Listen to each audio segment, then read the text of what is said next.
এই গাঁওখনৰ এখন দলং নোহোৱাৰ বাবে আপুনি সদায় এনেকৈ জমৰ যাত্ৰা কৰিবলগীয়া হৈছে আৰু এই গাঁওখনৰ যিসকল লোকে হস্পিটেললৈ নিজৰ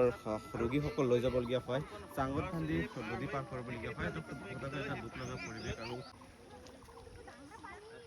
নাই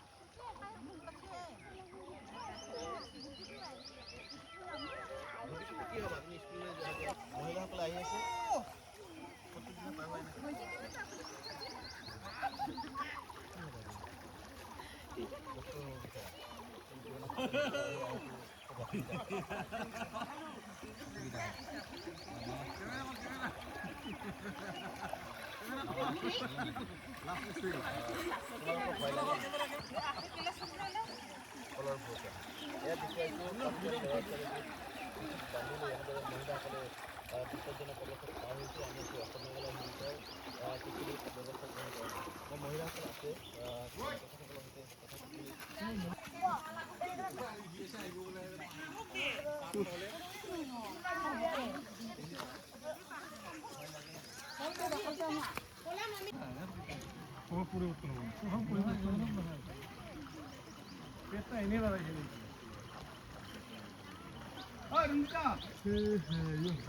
গাড়ী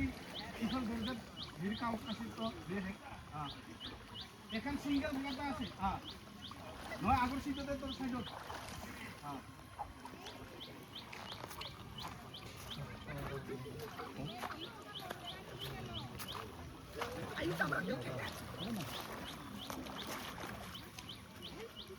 আগতে বাহৰ এখন স্কুলত যাবলগীয়া হলে সদায় তোমালোকে এনেকৈ আহা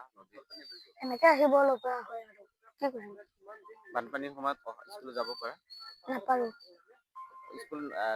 যাব নোৱাৰা না কি ক'বা মামাক অসমৰ মুখ্যমন্ত্ৰী হিমন্ত বিশ্ব শৰ্মা মামা আপুনি যে আমাক অতি সোনকালে এখন দলং আগবঢ়াই দে আৰু আমাক এইটো বছৰতে আমাক দলং লাগিবই মামাক সদায় তোমাৰ লগত মৰমতে মাতে মামাক কাতৰ আহ্বান কৰিছে এখন দলং লাগে কি নাম তোমাৰ নমস্কাৰ মোৰ নাম শ্ৰী ৰাজীৱ জভা কোন ক্লাছত পঢ়া ক্লাছ 4ত পঢ়ো তোমাৰ ঘৰ ইটো পাৰত নদী ইফালে সদায় নদী পাৰ হ'ব লাগে এনেকৈ স্কুলখনৰ নাম কি স্কুলখনৰ নাম হ'ল টিকলিপৰা প্ৰাথমিক বিদ্যালয় তোমালোকৰ আৰু কিমান ছাত্ৰ-ছাত্ৰী আছে আমাৰ স্কুলত ছাত্ৰ-ছাত্ৰী আহিবলৈ নোৱাৰাৰ বাবে ইফালে স্কুলতে আমাৰ ইফালে আছে এখন স্কুলত 12 জন মাত্ৰ আছে ছাত্ৰ মানে নদীৰ কাৰণে পাৰ হ'ব নোৱাৰে কাৰণে স্কুল ইফালে নাহে ছাত্ৰ-ছাত্ৰী মাজে মাজে কলাৰ ঘৰতো আহা আহো মানে বাৰিষা হলে দলংখন ভাঙি যায় না এখন গাছৰ দলংটো বনাইছিলে তো ভাঙি গেল তাৰ পিছৰ পৰা এনেকৈ আহিব লগা হৈছে ভাবিছিলো দলংটো হ'ব বহুত ভাল কৰি আশা আছিল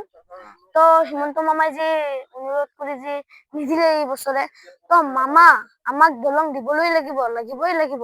আপুনি অসমৰ মুখ্যমন্ত্ৰী আপুনি যে আমাকো দলং দিব অলপ দলঙৰ কাৰণে আমাৰ বহুত অসুবিধা হয় মামা আপুনি অতি সোনকালে দলংটোৰ ব্যৱস্থা কৰক কোন ক্লাছত পঢ়া ভাইটি ক্লাছ 4ত পঢ়ো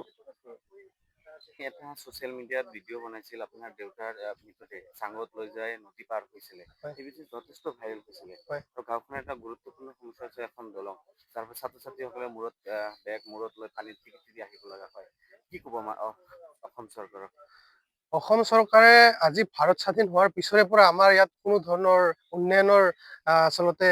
ঢুকি পোৱা নাই আৰু মই ক'ম যে এতিয়া 2026 চন যেহেতু চলি আছে দুনিয়াখন বহুত আগত আছে তো তেখেতসকলে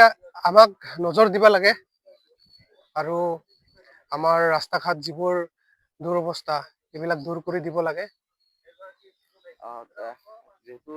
দেউতাৰ মৃতদেহ লৈ পেলাই ভিডিঅ' বনাবলৈ কিমান দুখৰ বিষয় হয় এইটো বহুত দুখজনক কথা আচলতে কোনো মানুহে নিজৰ দেউতাৰ মৃত্যুত ভিডিঅ' বনাবলৈ নিবিচাৰিব মই বাধ্যত পৰি ভিডিঅ'খন বনাব লগা হৈছিল কাৰণ গাঁওখনৰ ৰাস্তাখনৰ আপোনালোকে দেখিছে নিশ্চয় দুৰৱস্থা কেনেকুৱা সেইবাবে যাতে আন কোনো পিতৃক আমাৰ নদীখনত চাঙিত উঠাই পাৰ কৰাব নালাগে তাৰ বাবে মই সোশ্যাল মিডিয়াত ভিডিঅ' প্ৰস্তুত কৰিছিলো যাতে চৰকাৰখনে ভিডিঅ'খন দেখি পেলাই কিবা এটা আমাৰ ব্যৱস্থা লয় তাৰ কাৰণে মই ভিডিঅ'খন প্ৰস্তুত কৰিছিলো কিমান কাঠৰ দলং আছিলে বাঁহৰ দলং বনোৱা হৈছিলে, কিন্তু আপোনালোকে জানে মেঘালয়ৰ ঢল এবাৰ নামি আহিলে নাথাকে আৰু ভাঙি চিঙি লৈ যায়।